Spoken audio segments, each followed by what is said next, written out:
Dear learners, नमस्कार।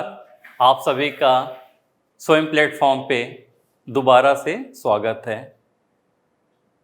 इसी video के साथ लास्ट में मैंने बताया था आपको कि nature study with object part 1, इसमें क्या सिखाना है, शेडिंग की तरीका को बताना है। इसका शीर्षक है nature study with object part 2, वस्तु के साथ प्रकृति अध्ययन पार्ट 2 भाग 2। मुख्यतः इसमें छाया प्रकाश का तरीका बताया जाएगा।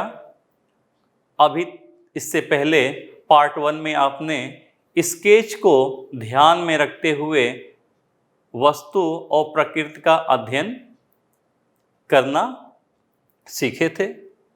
आइए चलते हैं, पार्ट 1 को आगे ले चलते हैं पार्ट 2 की तरफ। तो कृपया ध्यान से आप देखें कि कैसे स्केचिंग से ड्राइंग की तरफ आगे बढ़ते हैं। सबसे पहले आप पत्तियों के टोन को डिवाइड कर दें। इमेज में आप देखें कि जो सबसे नीचे का पत्ती है वो सबसे गहरा है, तो एक टोन इस पत्ती में कर देंगे, उससे हल्का जो है, और इसी के साथ साथ उसी टोन का ये पत्ती है, तो आप इमेज में इसको भी आप देख सकते हैं। और सबसे लाइट पत्ती कौन सी है, आप पीछे का जो पत्ती सबसे लाइट है और इन दोनों से हल्का जो है इसके ऊपर वाली पत्ती है, मतलब लीफ है। तो टोन में डिवाइड करके आप इसको देखें तो ज़्यादा समझ में आएगा। डिटेल्स तो बाद में करेंगे। जैसे अब आपने वस्तुओं के स्थिर चित्रण का अध्ययन करते हुए वीडियो को ऑब्जर्व करा है, सीखा है, तो वैसे ही पत्तियों को भी आप बनाएंगे। थोड़ा सा यहाँ पे एक टोन, थोड़ा सा जो इमेज में दिख रहा है उसको आप ऑब्जर्व कर सकते हैं। तो ग्रीन का जो टोन अधिक होता है, इसलिए आप शुरू में पहले इसी टोन को ऑब्जर्व करें ताकि ग्लास का जो टोन है वो आपको समझ में आ जाए, क्योंकि वो लाइट है। तो मुख्य रूप से पहले फ्लैट ही टोन देते हैं किसी भी ऑब्जेक्ट में, उसके बाद क्या करते हैं कि उसके डायमेंशन की तरफ बढ़ते हैं। अभी क्या है कि टोन का बंटवारा मैं कर रहा हूँ, उससे क्या होगा कि आगे पीछे का आभास होगा कि कौन पत्ती आगे है कौन पीछे है, टोन के माध्यम से। तो मैक्सिमम इसको थोड़ा सा और भी डार्क कर लेते हैं, तो आप देख पाएंगे कि सभी पत्तियों का टोन अलग अलग है। सभी पत्तियों का टोन अलग अलग है। अब ग्लास के हिस्से को देखते हैं। पानी भरा हुआ है, आप इमेज में देखें तो यहाँ से लेकर ये हिस्सा जो है, ये ब्लॉक अलग एक टोन में दिख रहा है। यहाँ से लेकर थोड़ा सा जिगजैग लाइन के साथ ओवल शेप के ऊपर का हिस्सा जो है थोड़ा सा डार्क दिख रहा है। ये वाला हिस्सा आप देख सकते हैं थोड़ा सा डार्क टोन में है। लेकिन एक बात और मैं आपको बताना चाहूँगा कि शेडिंग के चक्कर में आप जो मूल रेखांकन की लाइन है, जो स्केच की लाइन है, वो कहीं भंग न होने दें। प्रतिबिंब के रूप में पानी के साथ भी इमेज दिख रहा है, उसका भी टोन हम दिखाएंगे। पानी के अंदर का जो पत्ती का टोन है उसको भी आप देखेंगे। तो जिस पार्ट को आप ड्रॉ कर रहे हैं, जिस पार्ट में शेडिंग कर रहे हैं, उस पार्ट को ध्यान से आप देखें, तभी टोन का पता चल पाएगा। आप देख पा रहे हैं जो नीचे है उसका टोन थोड़ा सा लाइट होगा, जो ऊपर है थोड़ा सा डार्क होगा, या कभी कभी समान भी होता है। और शीशे को शेडिंग करने के साथ साथ आप ध्यान दें कि ट्रांसपेरेंट होता है शीशा, उसका इफेक्ट जैसे दिख रहा है वैसे ही आपको बनाना है, तभी पता चलेगा कि वो ट्रांसपेरेंट है। और अब इस वाले एरिया को देखिए इमेज में, यहाँ देखिए टोन दोनों का बराबर नहीं है, थोड़ा सा इसको हल्का करेंगे। और नीचे भी एक टोन दिख रहा है उसके बॉटम में।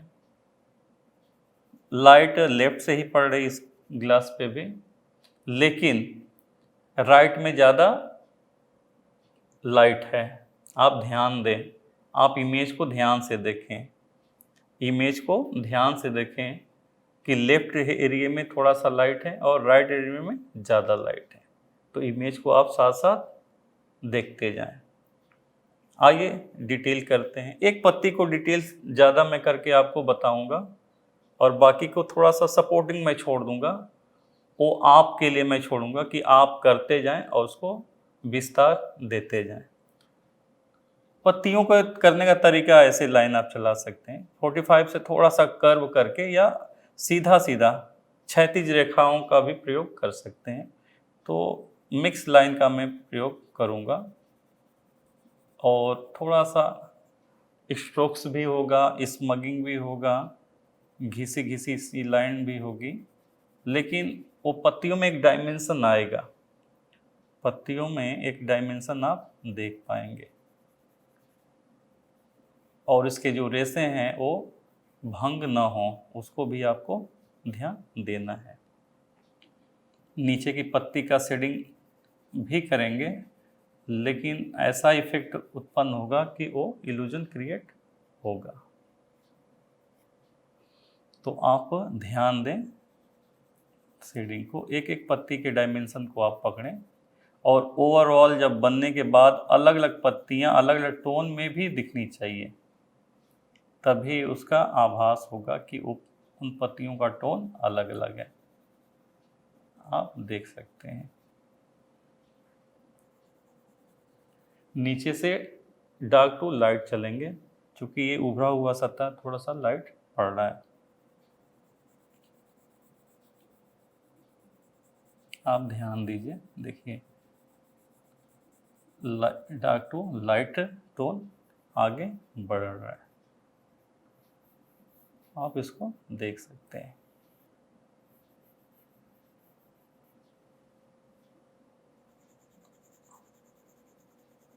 आप इसको देख सकते हैं।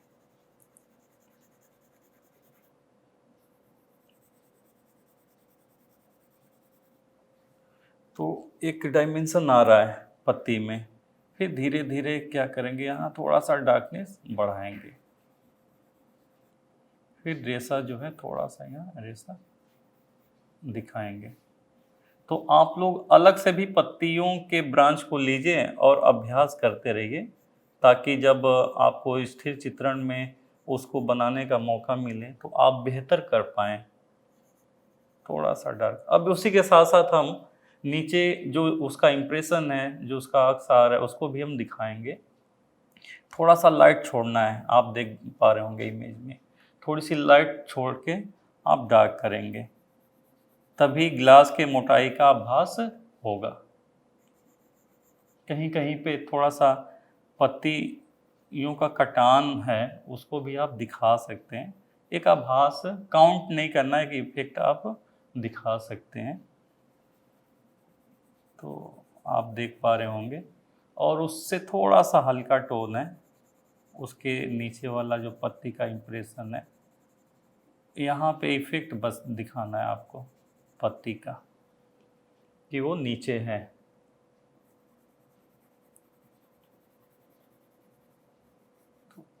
अब उसके नीचे भी इम्प्रेशन आ रहा है पत्ती का, तो उसको भी आपको ध्यान देना है। पहले क्या करेंगे, हल्का सा एक टोन यहाँ पे दे देना है पूरे सरफेस में। अब उसमें से पत्ती के डायमेंशन को आपको दिखाना है। दो पार्ट में दिख रहा है, दो टोन यहाँ दिख, आप दे दीजिए, यहाँ पे दो टोन हल्का यहाँ थोड़ा सा करना है। तो एक पार्ट ए हो गया, यहाँ हो गया, बाहर उभरा हुआ दिख रहा है, थोड़ा सा टोन बढ़ाएंगे आप इसको देख सकते हैं। अब अभी पत्तियों पे ही आप फोकस कीजिए, फिर उसके बाद ग्लास के टोन को हम कंट्रोल करेंगे। इसके बाद दूसरे पत्ती को आप देखिए, आप मैक्सिमम जो डार्क है राइट साइड की एक पत्ती, उस पे आप ध्यान दीजिए। थोड़ा सा क्या है, यहाँ पे लाइट दिख रहा है, यहाँ पे भी वही काम करेंगे, बीचों बीच एक टोन है उसको दे देंगे। अब डार्क टू लाइट की साइड बढ़ेंगे, dark to light.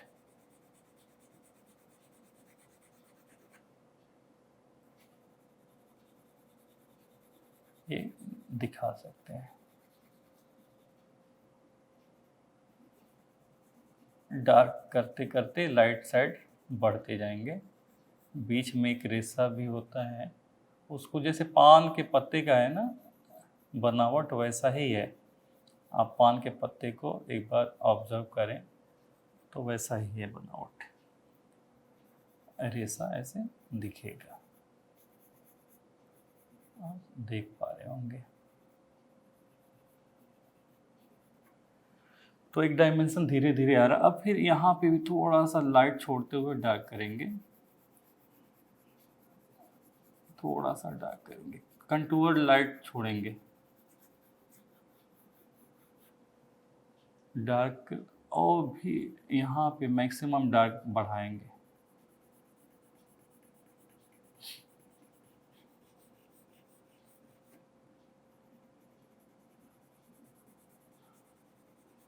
Maximum darkness बढ़ाएंगे।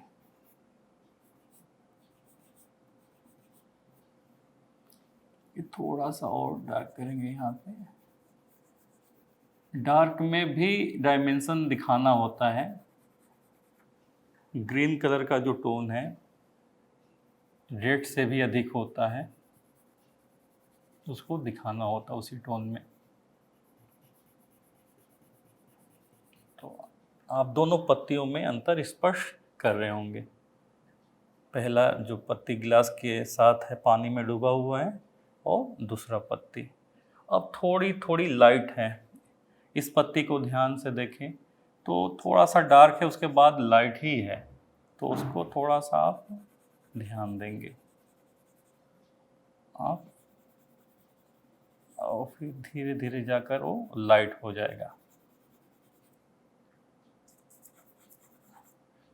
चूँकि मैक्सिमम लाइट इस पे पड़ रहा है, तो उसके लाइट के भी इम्प्रेशन को हमें दिखाना है, होता है। ये पत्ती आगे है, इसलिए यहाँ पे थोड़ा डार्क रहेगा ही रहेगा, तभी वो आगे प्रतीत होगा कि वो आगे है। ये पत्ती आगे है थोड़ा सा, तो यहाँ पे टोन बढ़ाएंगे।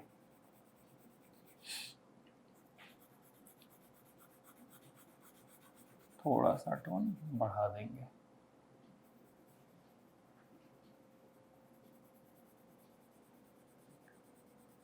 धीरे धीरे इसमें भी एक डायमेंशन आने लगा है, आप देख पा रहे होंगे। रेसे हैं इसमें भी जो उसको दिखा सकते हैं आप।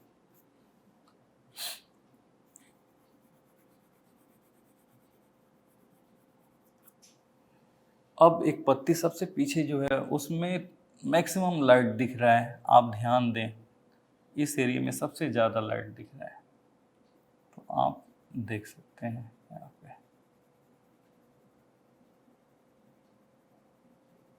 रेसे थोड़ा थोड़ा सा पीछे का जो रेसा होता है उसका इम्प्रेशन आपको देखना पड़ेगा।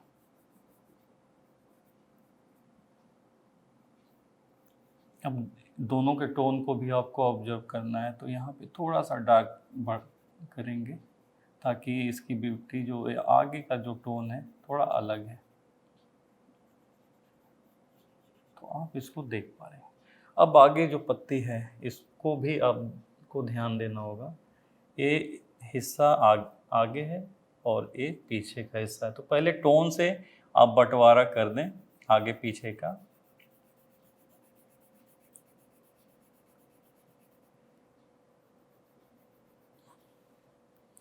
आपने टोन के माध्यम से बंटवारा कर लिया।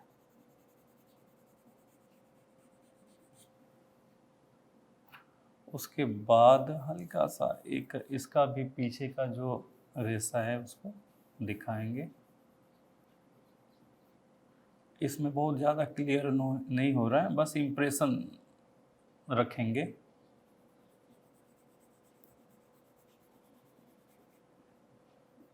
इम्प्रेशन के माध्यम से उसको डिवाइड करेंगे।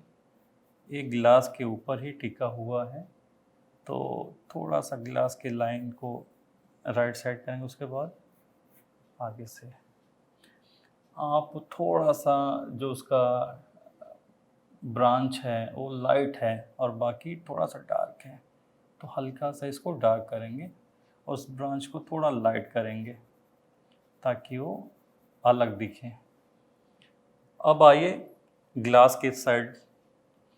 तो ग्लास को 3 पार्ट में यदि आप बांट देते हैं, ऊपर का हिस्सा खुला वाला है, उसके ए वाला पार्ट है, मैक्सिमम नीचे का हिस्सा है।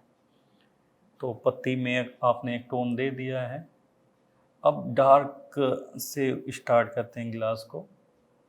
यहाँ का हिस्सा आप देखेंगे डार्क है थोड़ा सा, उसमें भी कई टोन दिख रहा है, लेकिन आप 2-3 टोन ही देखें, ज़्यादा ना देखें। अभी शुरुआत आप कर रहे हैं स्टिल लाइफ करना, तो आप कंफ्यूज नहीं होंगे, नहीं तो घबरा जाएंगे कि कैसे बनेगा।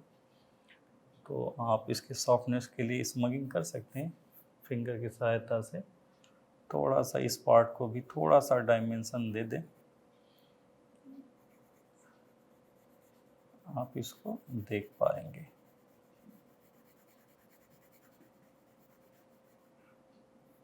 थोड़ा सा डार्क टोन बढ़ाते चले जाएंगे।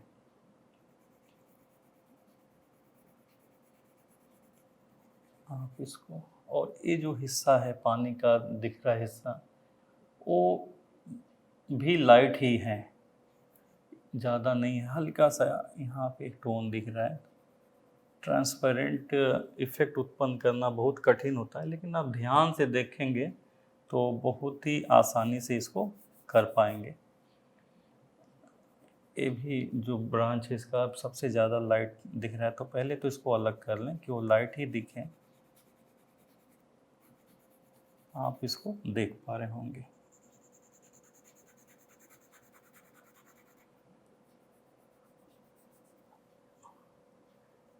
और सबसे बड़ी बात है कि जो ए वाला ब्रांच है पतला है और अंदर पानी मोटा। आपको पता भी होगा कि कोई भी वस्तु जब ट्रांसपेरेंट होता है उसमें पानी भरा होता है, कुछ आप डालते हैं तो उसका जो रिफ्लेक्शन होता है उसकी चौड़ाई बढ़ जाती है। तो वही इफ़ेक्ट यहाँ भी उत्पन्न हो रहा है, इसकी चौड़ाई बढ़ गई थोड़ी सी। तो आपको एक टोन मिल गया यहाँ पे भी, और थोड़ा सा इसके बॉटम के टोन को भी कंट्रोल करेंगे तो एक डायमेंशन में आपको इमेज मिलता जा रहा है और वस्तु का भी एक डायमेंशन क्लियर हो रहा है, और टोन को भी आप धीरे धीरे समझना प्रारंभ कर दिए हैं। और सबसे बड़ी बात है कि नेचर के साथ ऑब्जेक्ट को बनाया जा रहा है, तो आपने पत्तियों के माध्यम से नेचर को भी आप समझ पा रहे हैं।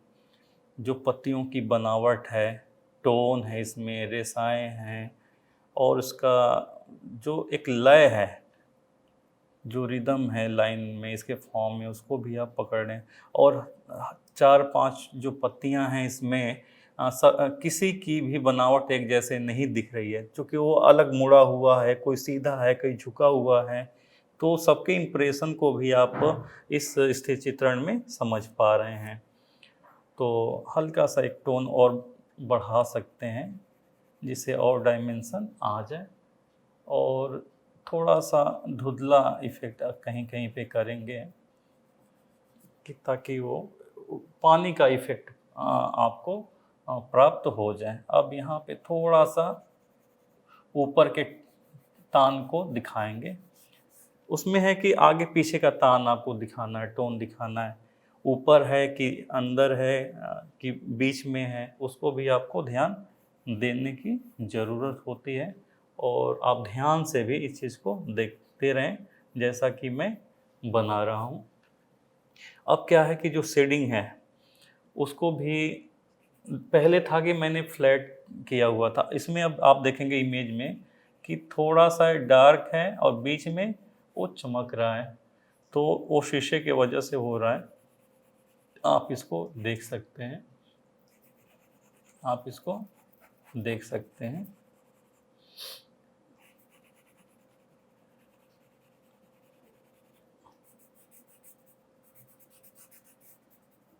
तो एक इसका जो शैडो है वो प्राप्त आपको हो गया है।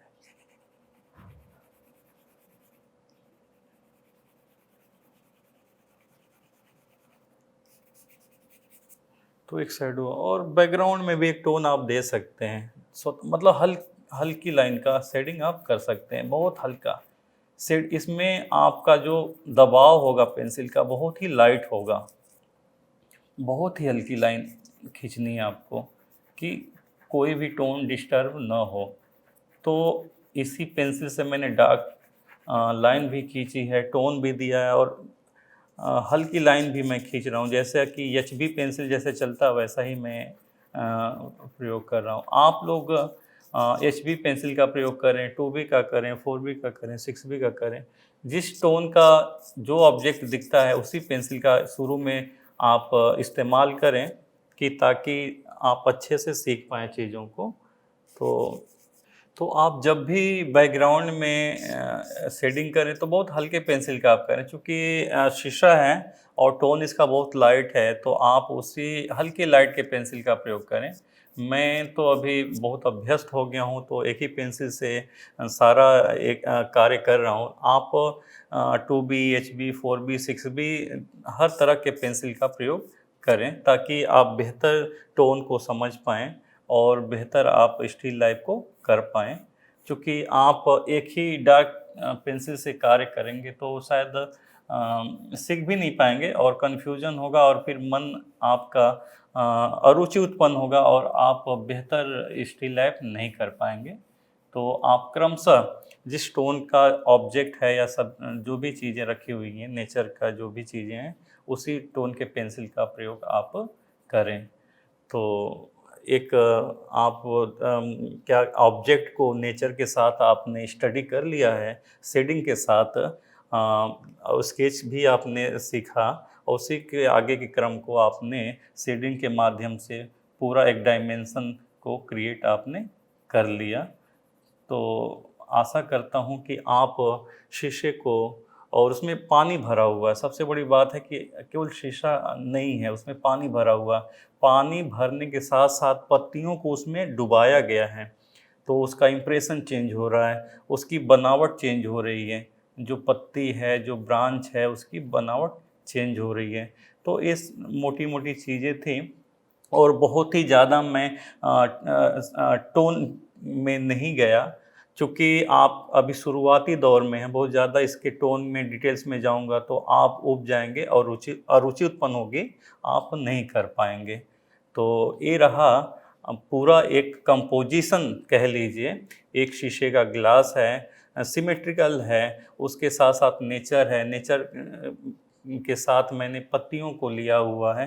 बाकी आप दूसरे तरह के पत्तियों का प्रयोग कर सकते हैं, जैसे पीपल है, आम है, नीम है और इत्यादि जो भी पत्ती हो गमले में वहाँ से आप ले या किसी गमले को भी आप स्टिल लाइफ कर सकते हैं। विद प्लांट है तो नेचर का ही एक पार्ट होगा, आप इसको कर सकते हैं। तो आपको एक अच्छा स्टिल लाइफ का एक क्या बोलेंगे अध्ययन दर्शित हो रहा है, तो ऐसा ही आप बनाने का प्रयास करें।